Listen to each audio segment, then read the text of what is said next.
성도 여러분 안녕하세요.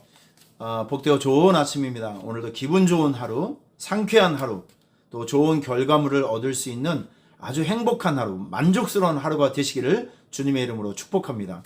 오늘도 여러분들을 위해서 간절히 또 기도하고 왔어요. 기도하던 중에 마음에 하나님께서 감동을 주신 말씀, 시냇가에 심은 나무는 철을 따라 열매를 맺으며, 예수님에게 뿌리가 깊이 내린 우리 성도님들에게는요, 시절을 쫓아 열매를 맺으며, 시절을 쫓아 열매를 맺는다. 하고 있는 모든 일들의 좋은 결과물을 얻는다는 뜻입니다.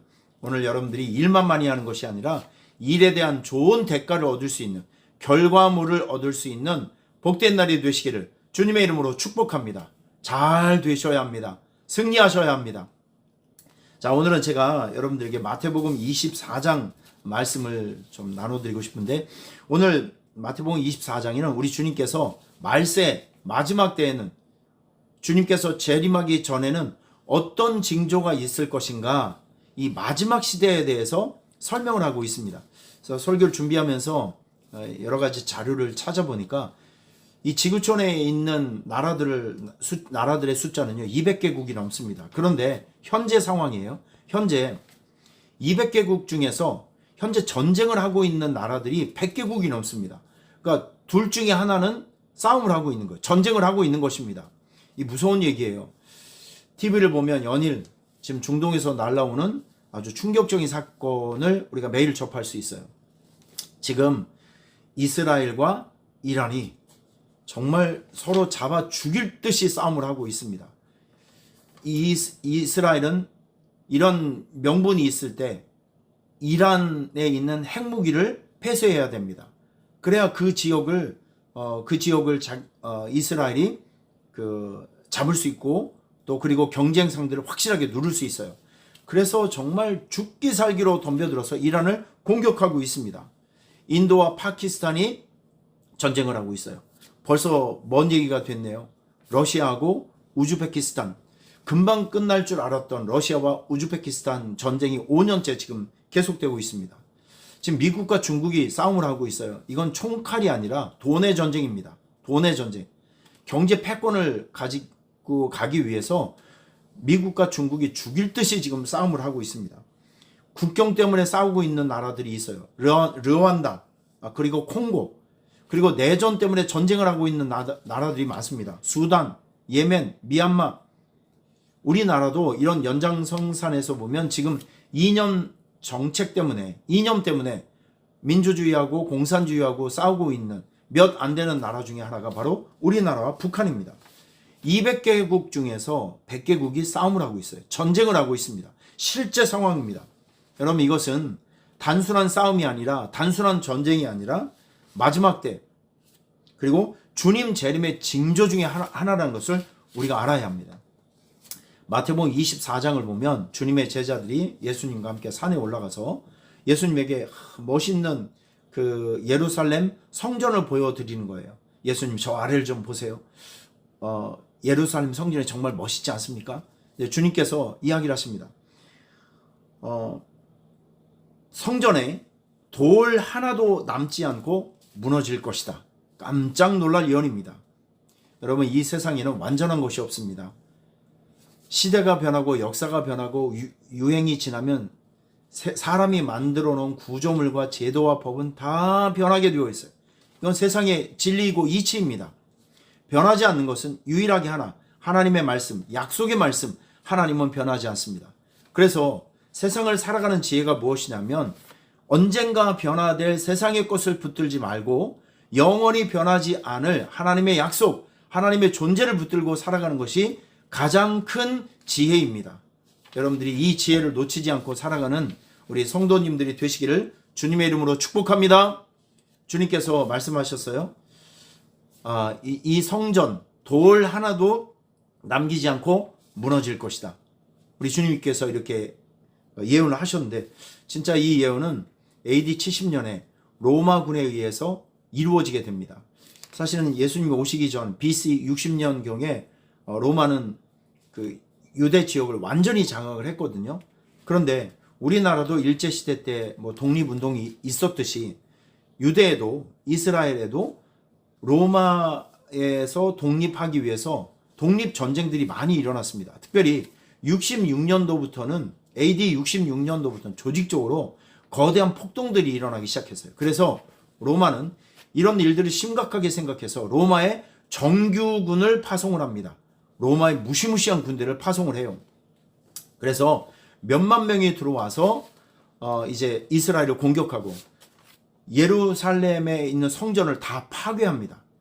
그리고 벽 하나 남겨놨어요. 서쪽에 있는 벽 하나 남겨놓게 됩니다. 그리고 로마 사람들은 한 달에 한 번만, 딱 한 번만 그 예배터에 와서 유대인들이 기도할 수 있는 시간을 이제 허락해 줍니다.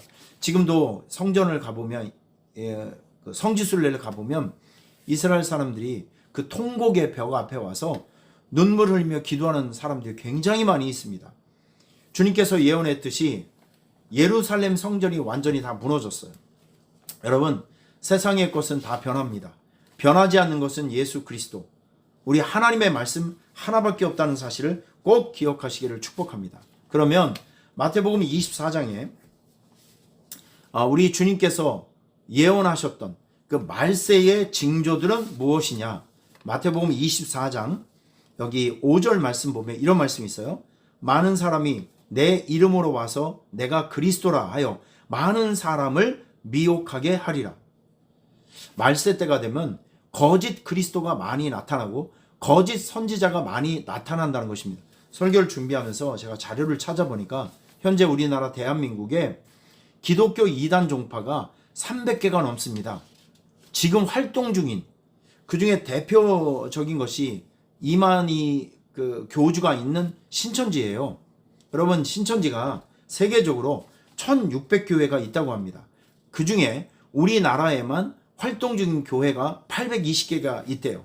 우리나라 신도만 25만 명, 전 세계적으로 1600교회가 있다고 하면 이 신천지 산하에 있는 그 이단들만 아마 수십만 명, 수백만 명이 될 것입니다.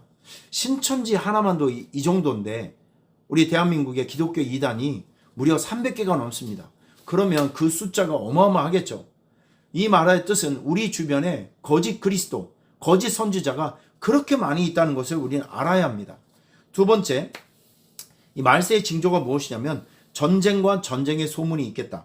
난리와 난리 소문을 듣겠고 민족이 민족을, 나라가 나라를 대적하여 일어나겠다. 계속 전쟁이 일어나겠다. 많은 전쟁들이 일어나겠다. 실제적으로 지구촌에 200개 나라 중에서 현재 전쟁이 일어나는 나라가 100개국이 넘습니다. 이건 말세의 징조라는 것이죠. 그리고 여기 7절 말씀에 보면 처처에 기근과 지진이 있겠다. 자연재해가 많이 발생한다는 것입니다.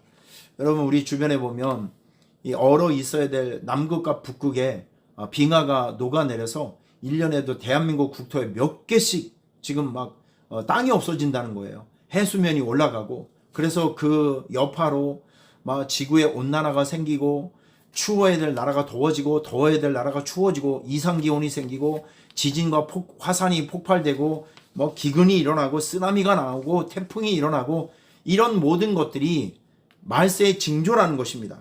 그리고 예수 믿는 사람들이 핍박과 박해를 받을 것이다. 24장 9절을 보면 그때의 사람들이 너희를 환난에 넘겨주겠으며 너희를 죽일 것이다. 예수 믿는 이유 때문에 핍박과 환난을 당하는 것이죠. 우리가 그 코로나 때 사실은 코로나가 교회가 근원지가 아님에도 불구하고 이 언론과 못된 마귀의 세력들이 마치 교회에서 코로나가 퍼지는 것처럼 위장해서 그때 참 많이 핍박을 당했습니다. 그 여파로 지금도 기독교를 못마땅하게 생각하고 이유 없이 미워하고 괴롭히는 주변 사람들이 너무 많이 있습니다. 여러분, 이런 일들은 말세의 징조라는 것입니다. 그리고 교회 안에 배신과 미움이 있을 것이다. 10절 말씀 보면 많은 사람이 실족하게 되어 서로 잡아준다는 것은 고소한다는 것입니다. 서로 고소하고 미워하겠다. 갈등하고 교회가 분열하는 거죠. 싸움을 하는 거죠. 그리고 말세 때는요, 불법이 성행하고 사랑이 식어진대요. 불법이 성함으로 많은 사람이 사랑이 식어지느니라. 말세 때는 서로 무관심합니다. 자기 유익에만 관심이 있습니다. 교회가 어떻게 됐는지, 성도가 어떻게 됐는지, 우리 이웃이 어떻게 됐는지 관심이 없어요. 오직 관심은 자기 자신밖에 없는 것입니다.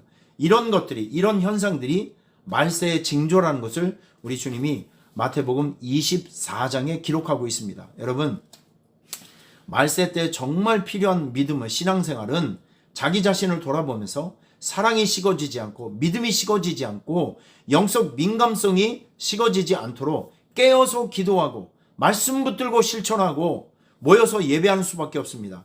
오늘도 여러분들에게 이 말씀을 통해서 영적 민감성이 회복되는, 그래서 하나님과의 소통이 날마다 강건해지는 복되고 귀한 날이 되시기를 주님의 이름으로 축복합니다. 여러분, 지금은 말세의 시대입니다. 말세의 시대를 살아가는 성도의 믿음 생활 있기를 축복합니다. 할렐루야! 오늘도 승리하세요.